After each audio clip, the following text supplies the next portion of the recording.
잔치는 먹거리가 풍성해야 됩니다. 특히 세상 사람들은 술이 빠지면은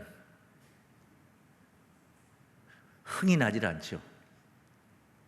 우리 성도님들이 성회에 말씀이 없으면은 흥이 나지 않는 것처럼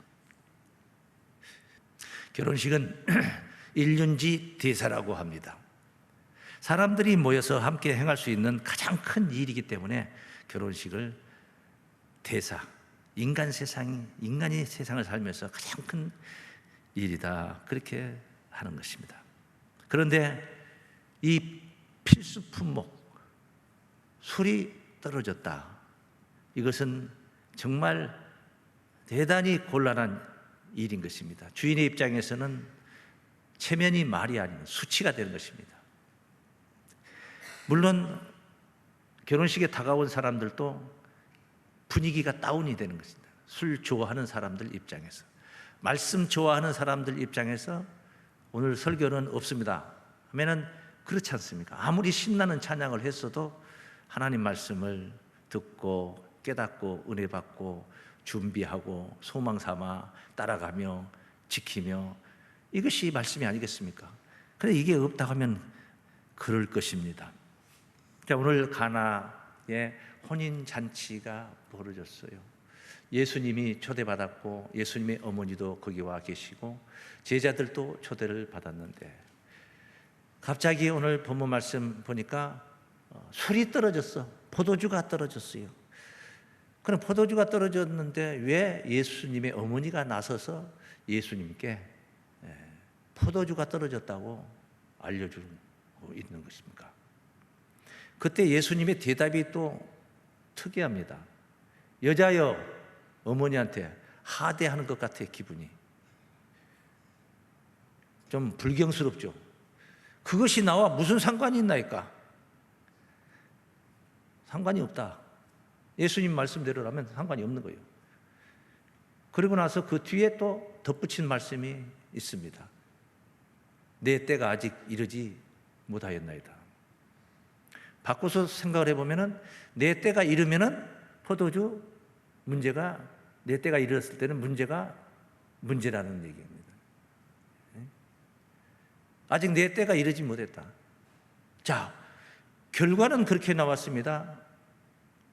물을 담는 돌 항아리에 물을 가득히 부어놓고 예수님이 포도주를 만드는 기적을 행하셨습니다. 그러니 내 때가 이르지 아니하였다는 말씀의 의미는 내가 능력이 아직, 하나님 능력의 힘을 아직 입지 못해서 포도주 기적을 못한다는 이야기는 아니요. 내 때가 이르지 못했다고 해놓고 나서 바로 포도주, 물이 변하여 포도주가 되게 하는 기적을 행하였으니 말입니다. 그러므로 내 때라는 말씀의 의미, 내 때에 행할 일, 궁금하지 않을 수가 없습니다. 어쨌든 예수님은 항아리에 물을 붓게 하여서 포도주의 기적을 행하셨습니다. 그래서 잔치는 다시 풍성해졌습니다. 넉넉해졌겠죠. 이런 놀라운 기적의 현장을 보았지만은, 또 성경에서 우리도 읽었지만은, 중요한 것은 예수님께서 갑자기 여자여 돌변하여서 그리 말씀하신 것과 아직 내 때가 이르지 않았다는 말씀의 의미는 어디에, 무엇을 가리키고 있는 것인가? 예수님이 주시는 메시지가 있는 겁니다. 분명한 메시지가 있는데, 기적의 현장에서 기적의 포도주는 마셨을지언정 예수님이 전하고자 하는 메시지는 보지도 못하고 듣지도 못하는 것이 이 본문상에 나타난 모습이고, 또 오늘날 이 글을 읽는 자들이 신앙의 모습이다 아니할 수가 없습니다. 오늘 우리가 그 메시지를 만나게 될 줄로 믿습니다. 일단 예수님이 자신의 어머니에게 여자여 하는 것은 정상적인 게 아닙니다. 딸이 여자여 그러면 우리 어머님께서 서운하시죠. 아들이 여자여 그러면은 네가 지금 나를 여자로 보느냐? 예수님이 제가 격하게 표현하면은 제정신이 아니었다. 그럼 무슨 정신이냐?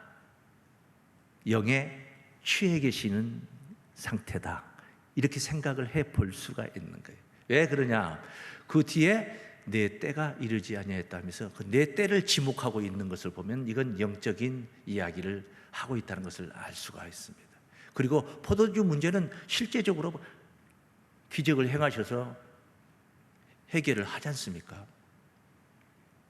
밝히지 않은 내 때, 영적 포도주의 때가 있다는 것을 가리키고 있는 줄로 믿습니다. 그래서 이 영적 포도주의 때가 있다. 첫 번째로 한번 다 함께 한번 따라 하시겠습니다. 영적 포도주 기적의 때가 있습니다. 자, 전도서 3장 1절 말씀에 천하의 범사가 모든 목적을 이룰 때가 있고 기한이 있다고 그랬습니다. 범사가 기한이 있고 목적을 이룰 때가 있다 그랬습니다.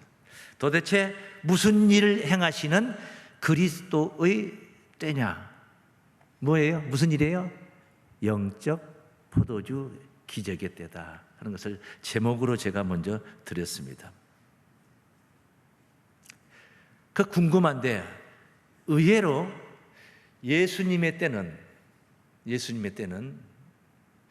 예수님이 악당들에게 잡혀가는 때입니다. 그 요한복음 그 말씀을 한번 보죠. 7장 30절 말씀. 저희가 예수를 잡고자 하나 손을 대는 자가 없으니 이는 그의 때가 아직 이르지 아니하였음이라. 잡지를 못하고 있습니다. 잡아가야 되겠는데, 잡아 죽여야 되겠는데 못 잡아갑니다. 왜입니까? 왜 못 잡아갑니까? 그의 때가 이르지 아니하였습니다. 이 사람들이 지금은 아니다, 지금은 잡아갈 때가 아니다, 그래서 못 잡아간 건 아니에요. 예수를 추정하는 세력들이 많으니까 함부로 잡아갈 수가 없어. 하나 내면에서 역사하는 것은 그의 때가 아직 이르지 않았기 때문에 못 잡아가는 것이다. 우리가 이것을 읽을 수가 있습니다. 그 뒤에 8장 20절 말씀도 봅니다. 이 말씀을 성전에서 가르치실 때 연복의 앞에서 하셨으나 잡는 사람이 없으니 이는 그의 때가 아직 이르지 아니하였음이라라. 바꿔서 생각하면은 그의 때가 이르려면은 잡힌다 그 말씀입니다. 그의 때가 이르려면 잡혀간다 그 말씀. 이 7장 그 앞으로 다시 돌아가서 7장 1절부터 증거된 말씀을 봅니다. 이후에 예수께서 갈릴리에서 다니시고 유대에서 다니려 아니하시면 유대인들이 죽이려 함이러라. 원래 예수님은 죽으러 오셨거든요. 밥으로 온 게 아니고 뭘로 오셨다 그래요? 죽으러 오셨다. 죽으시려고 오셨다. 인류의 죄를 위해서 돌아가시려고 이 땅에 오셨는데 유대인들이 죽이려고 하니까 안 죽으려고.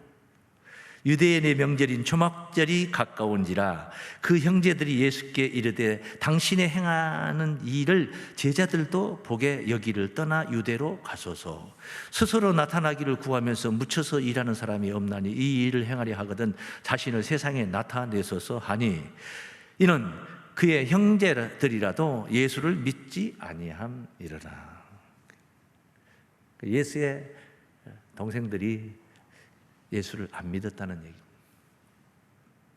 아니 인류를 구원하고 나를 믿어야 구원을 받는다, 내가 세상의 구세주다, 그리 한다면은 이 총구석에 갈릴리 총구석에 처박혀서 촌놈들한테만 큰소리 치지 말고 저 예루살렘에 가서 제사장들, 서기관들, 바리새인들 쟁쟁한 자들 앞에서 당당하게 나서서 해야 되지 않겠습니까? 형님, 오빠, 이렇게 나온 거예요. 그런데 생각고 하는 말이요, 안 믿는 거예요? 안 믿는다. 형제들이라도 안 믿더라. 비양거리는 겁니다. 집안 오락이 난장 퉁수라고 동네에서만 큰 소리 치지 사람이 나가지도 못하고 있다. 이렇게 생각을 하고 있어요. 그 뒤에 말씀, 예수께서 가라사대, 그 말을 듣고 나서 내 때는 아직 이르지 아니하였거니와 너희 때는 늘 준비되어 있느니라. 내 때는 아직 이르지 않. 그래서 내가 안 간다. 이런 뉘앙스가 있는 말씀인 것입니다. 그 뒤에 8절 말씀 한번 볼까요? 너희는 명절에 올라가라.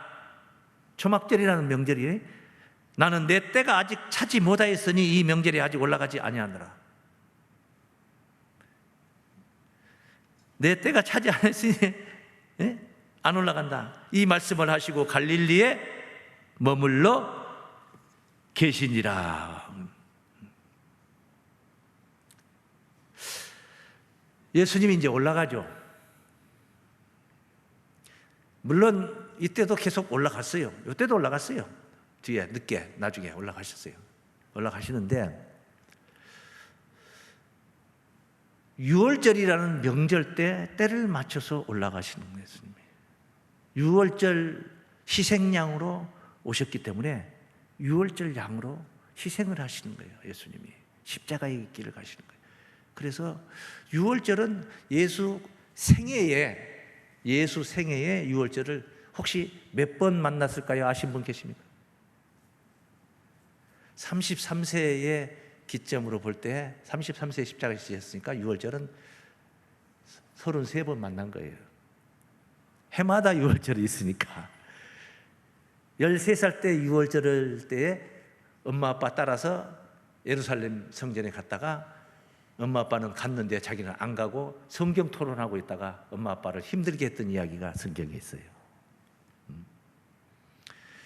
그러나 공생의 기간 3년이죠. 3년, 30살 때부터 말씀을 선포하기 시작했어요. 그때부터 33세 십자가 지기까지의 유월절은 딱 3번입니다. 3번 만나. 군대 생활하는 3년 동안 우리 시대에 군대 생활을 했던 사람은 저는 33개월 며칠을 했어요. 10며칠을 군대 생활. 이렇게 3년을 군대 생활하는 사람들은 유격이라는 훈련을 3번 받습니다. 엄청 힘든 유격이에요. 요즘 그 가짜 사나이라는 무슨 그 유튜브 프로그램이 있어서 무슨 있더만요. 그 유격 훈련이 거기에 버금가는 훈련을 받는 거예요. 1년에 3번. 예수님은 1년에 3번이 아니라 군대 생활 3년 동안 3번을 받는다. 그런데 예수님도 공생의 3년 동안 유월절을 3번 만났는데 마지막 33세 때 유월절 이때에 우리 주님이 이제 잡혀가게 되는 이야기가 성경에 있죠. 마태복음 26장 말씀입니다. 마태복음 26장 2절 말씀입니다. 너희의 아는 바와 같이 이틀을 지나면 유월절이라. 인자가 십자가에 못 박히기 위하여 팔리우리라. 예수님이 잡혀가는 그 인자의 때라는 거, 내 때라고 말씀하셨던 그 시점은 바로 다름 아닌 유월절 양으로 십자가의 길을 가는 때를 가리켰던 줄로 믿습니다. 주님의 때는 십자가 고난의 날이라는 것입니다. 그러니까 가나 혼인잔치에서 예수님께서 그게 나와 무슨 상관이 있나이까? 아직 내 때가 이르지 못하였나이다. 이 말은 십자가 짊어지실 때에 영적 포도주 기적을 염두하시고 하신 말씀이라 그 말이에요. 그래서 오늘 두 번째 주님 때는 십자가 고난의 날입니다. 다 함께 시작. 주님의 때는 십자가 고난의 날입니다. 이것이 내 때라는 것입니다. 예수님은 요한복음 17장 1절 말씀을 보시면 십자가를 목전에 두고 하나님께 기도하신 말씀이에요. 17장 1절 말씀입니다. 예수께서 이 말씀을 하시고 눈을 들어 하늘을 우러러 가라사대 아버지여 내 때가 이르렀사오니 내 때가 아직 문 이르렀다고 그랬잖아요, 가나 혼인잔치에서. 근데 여기 이 시점에서는 내 때가 이르렀사오리. 무슨 일이 벌어집니까? 아들을 영화롭게 하사 아들로 아버지를 영화롭게 하게 하옵소서. 이것을 보통 생각을 하면은 아들로 영화롭게 하사, 이 말은 왕이라도 되게 해 주셔가지고 하나님 체면을 살리고 하나님을 영화롭게 한다, 이렇게 생각할 수도 있지만은 이게 아니라는 것이죠. 예수님이 생각하는 자신의 영화는 아버지를 위해서 희생하는 것, 인류 구원을 위해서 자신의 몸을 던지는 것, 이걸 영광으로 생각해요. 우리가 흔히 순교자들 그런 의식으로 순교 얘기를 하는 거 듣지 않습니까? 죽음의 길을 가면서도 영광스럽게 생각하는 거. 왜? 주님을 위하여 이 한 몸을 바친다는 것은 그 자체를 영광스럽게 생각하는 거. 이 비천한 몸인데 주님을 위해서 이 한 몸을, 목숨을 바친다, 그것을 부끄럽게 생각한 거예요? 영광스럽게 생각한 거예요? 영광스럽게 생각하고 십자가의 길을 가는 거예요. 순교자들도 그 길을 그렇게 간 거예요. 그래서 예수님이 언급한 이 영광이라는 거 한번 보시죠. 요한복음 12장 23절에 예수께서 대답하여 가라사대 인자의 영광을 얻을 때가 왔도다. 이 인자의 영광을 얻을 때가 왔도다 하면은 제자들, 그 당시에 제자들의 소망과 바람으로만 본다면은, 야, 아싸, 우리 주님이 드디어 빌라도의 권자를, 헤롯의 왕권을 빼앗는가 보다, 이렇게 생각할 수도 있는 거지요. 근데 천연 반대였죠. 그 뒤에 무슨 말씀으로 진행이 됩니다. 내가 진실로 진실로 너희에게 이르노니 한 알의 밀이 땅에 떨어져 죽지 아니하면 한 알 그대로 있고 죽으면 많은 열매를 맺느니라. 십자가를 이야기한 거예요. 인자가 영광을 얻을 때가 왔도다, 이 말. 한 알의 밀알이 되어서 십자가로 죽임을 당하고 많은 생명을 살리게 된다는 것을 염두하시고 인자가 영광을 얻을 때가 왔다.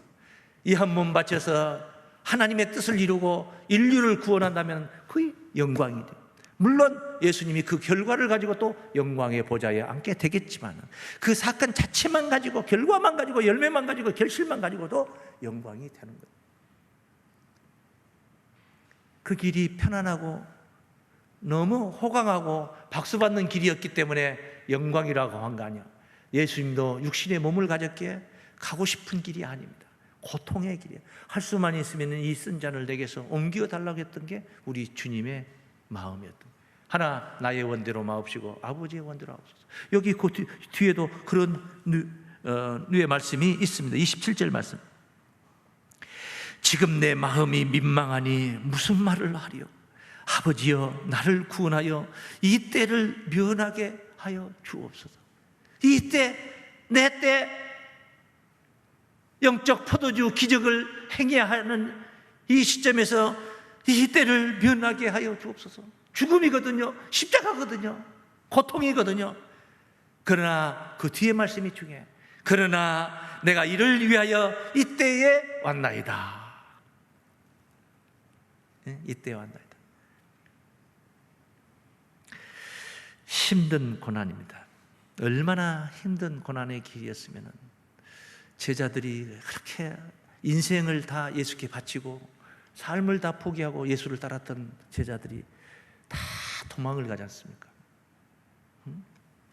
아까 요한복음 17장 1절 말씀을 아들을 영화롭게 하사 아버지를 영화롭게 하옵소서 말씀이 있었어요. 그때 어떤 말씀이냐, 이 말씀을 마치시고 아버지와 아들을 영화롭게 하사 했으니 아버지를 영화롭게 하게 하옵소서 했는데, 이 말씀이 무슨 말씀이었냐? 17장 1절에 있었던 이 말씀이 당연히 17장 1절이니까 16장 말미에 있는 말씀이죠. 그 16장 말미에 있는 말씀 가봅니다. 32절 말씀. 보라, 너희가 다 각각 제 곳으로 흩어지고 나를 혼자 둘 때가 오나니 벌써 왔도다.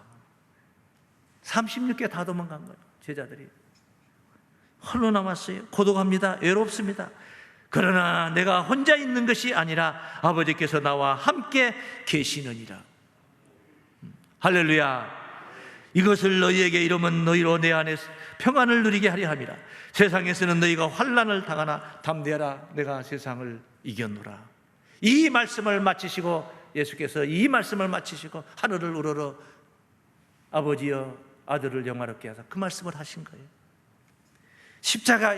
근데 그 영화롭게, 아들을 영화롭게 하다가 뭔가 하고 요한복음 12장으로 가보니까 그게 뭐 하나의 미랄이 되어서 죽음의 길을 가는 것이 그 영광의 길이었다는 것을 우리가 깨닫게 되는 것입니다. 십자가의 길입니다. 십자가의 길을 목전에 두고 마지막 유월절 그날 밤에 제자들과 만찬을 해. 마지막 만찬이라는 건 그때 떡을 띄어서 나누어 함께 먹고 나서, 다 먹고 난 후에 잔에다가 포도주를 따라서 각기 나눠주면서 그때 이런 말씀을 하십니다. 누가복음 22장 20절 말씀. 저녁 먹은 후에 잔도 이와 같이 하여 포도주를 따랐습니다. 가라사대 이 잔은 내 피로 세우는 새 언약이니, 내 피로 세우는 새 언약이니 곧 너희를 위하여 붓는 것이라. 그러니까 포도주를 따라주면서 내 피로 세우는 새 언약이다. 뭐 새 언약에 관해서는 우리가 설교를 평소에 많이 들으셨어요. 알 만큼 아신 분들이 많이 계실 줄 압니다. 예수 십자가를 두고 세운 언약이 새 언약이. 그러니까 포도주지만, 이게 포도주지만은 이게 내 피다. 예수 보혈, 십자가 보혈로 세우는 언약이다. 예수 십자가 보혈이 뭐라는 것입니까? 포도주다 이 말이에요. 포도주. 영적 포도주다 그 말이에요. 영적 포도주. 이것을 염두하시고 일찍이 우리 주님이 선포하셨던 말씀들이 있죠. 요한복음 6장 54절 말씀 보면은 내 살을 먹고 내 피를 마시는 자는, 언제 마십니까? 살과 피를. 십자가 보혈의 은혜의 소식을 전할 때, 제가 여러분에게 이렇게 전할 때 여러분이 그 은혜의 소식을 은혜롭게 깨달음으로, 기쁨으로, 즐거움으로, 감사함으로, 감동으로 받아들이면 그 상태가 예수 피를 먹는 거예요. 예수 보혈의 피를 먹는 거예요. 내 살을 먹고 내 피를 마시는 자는 영생을 가졌고 마지막 날에 그를 다시 살리겠다. 그리고 나서 내 살은 참된 양식이요 내 피는 참된 음료로다. 할렐루야. 십자가를 염두에 두고 하신 말씀이에요. 피를 흘려야만이, 보혈을 흘려야만이, 영적 포도주를 흘려야만이, 그래야만이 우리의 죄에서 죄의 삭스를 지불하게 되고 해방을 받게 되는 것이기 때문에 우리에게는 영생케 하는 영적 포도주인 줄로 믿습니다. 사망을 영원히 멸하게 하는 이 예수 보혈의 포도주를 통해서 이 땅에 사망이 영원히 멸하게 되는 거예요. 스가랴 3장 9절에 보면은 한 돌에 7 눈이 있다고 했습니다. 새길 것을 새기며 이 땅의 죄악을 하루에 제하리라. 이 땅의 죄악을 하루에 제하는 것은 예수 보혈의 포도주 그 은혜 말고는 아무것도 없어요. 그러니까 스가랴 3장 9절 말씀도 그것도 예수 보혈의 포도주에 관한 말씀에 깊은 의미가 그 속에 들어있다는 것을 우리가 읽을 수가 있는 거예요. 사망을 영원히 멸하는 보혈의 포도주입니다. 다 함께 한번 하겠습니다. 시작. 사망을 영원히 멸하는 보혈의 포도주입니다. 세상 사람들은 육적 포도주에 취해서 살지만은 하늘 사람들은 영적 포도주에 취해 살아야 될 줄을 믿습니다. 예레미야 23장 9절 말씀입니다. 예레미야 23장 9절. 선지자들에 대한 말씀이라. 내 중심이 상하여 내 모든 뼈가 떨리며 내가 취한 사람 같으며 포도주에 잡힌 사람 같으니 이는 포도 여호와와 거룩한 말씀을 인함이라.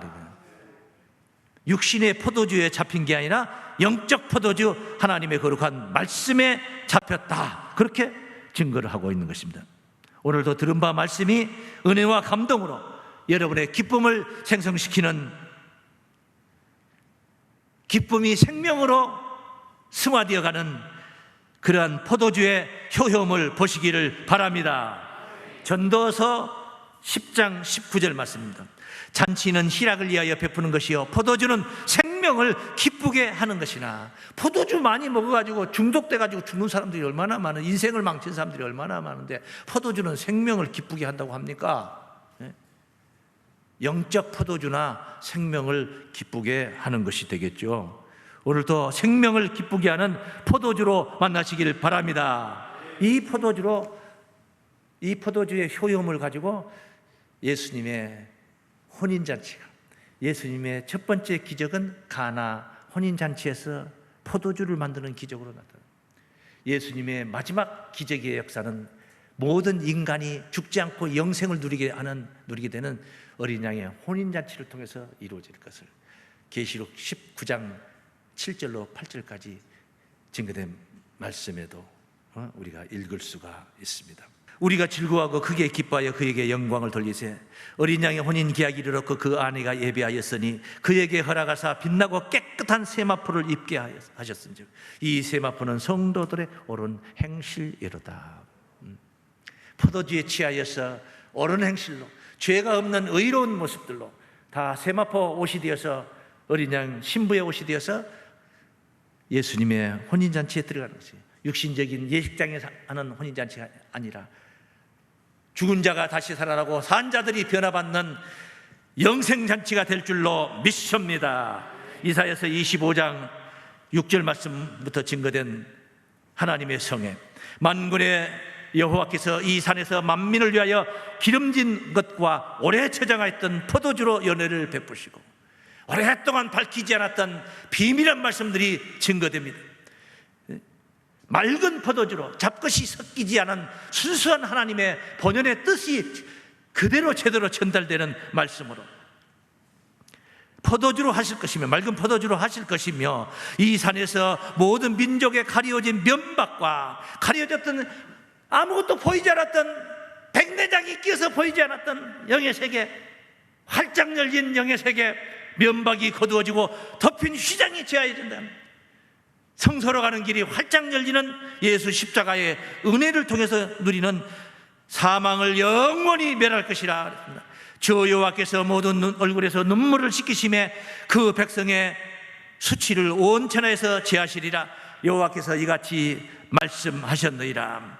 우리 속에 있는 사망적인 요소들마다 멸하여지고 영생의 기운으로 시간 매주마다 하나님의 말씀 안에서 힘을 얻고 그 은혜를 누리게 되는 어린 양의 혼인잔치, 그 기적의 역사에 함께 달려나가는 성도들 되시길 주의 이름으로 축원합니다.